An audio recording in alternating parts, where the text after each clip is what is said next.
മലപ്പുറത്ത് സംഘടിച്ചെത്തി ഏറ്റുമുട്ടാനൊരുങ്ങിയ വിദ്യാർത്ഥികളെ കയ്യോടെ പിടികൂടി പോലീസ്.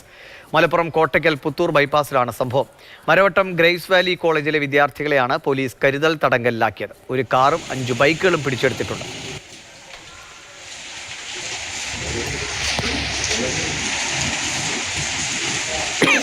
അരുൺ അമൃതാഥ് വിവരങ്ങളുമായിട്ട്. അരുൺ, എങ്ങനെ പോലീസിന്റെ ഇടപെടൽ വേഗത്തിൽ സാധ്യമായി?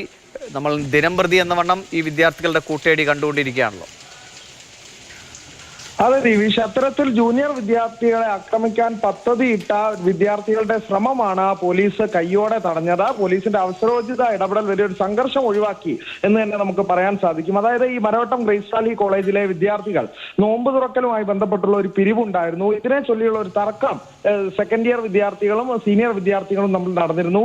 ഇതിനുള്ള പ്രതികാരം എന്നോണമാണ് ഈ കോട്ടക്കൽ പുത്തൂർ ബൈപ്പാസ് ആണ്. ഈ ബൈപ്പാസ് വഴിയാണ് ജൂനിയർ വിദ്യാർത്ഥികൾ വരിക. ഇവിടെ സംഘടിച്ച ഈ വിദ്യാർത്ഥികൾ കാത്തിരിക്കുകയായിരുന്നു ഇവരെ ആക്രമിക്കാനെന്നാണ് പോലീസ് നൽകുന്ന വിവരം. ഈ വിവരം പോലീസിന് ലഭിച്ചു. പോലീസ് കയ്യോടെ എത്തി ഈ വിദ്യാർത്ഥികളെ തടഞ്ഞു. 19 വിദ്യാർത്ഥികളെ കരുതൽ തടങ്കലിലാക്കി. ഇവരിൽ നിന്ന് കാറും ബൈക്കും പോലീസ് പിടിച്ചെടുത്തു. മൊബൈൽ ഫോൺ ഉൾപ്പെടെ പോലീസ് പിടിച്ചെടുത്തിട്ടുണ്ട്. വീട്ടുകാർ വന്നാൽ കരുതൽ തടങ്കലിൽ നിന്ന് ജാമ്യം അനുവദിക്കും. പക്ഷേ ഈ ബൈക്കും കാറുകളും ഒക്കെ പിന്നീട് വിട്ടു നൽകുകയുള്ളൂ എന്നാണ് പോലീസ് പറഞ്ഞിരിക്കുന്നത്. എന്തായാലും പോലീസിന്റെ ഒരു സംയോജിത ഇടപെടൽ ഒരു സംഘർഷം ഒഴിവാക്കി എന്നുള്ളത് തന്നെയാണ് ഏറ്റവും ആശ്വാസം നൽകുന്ന കാര്യം. ദിവിഷ്.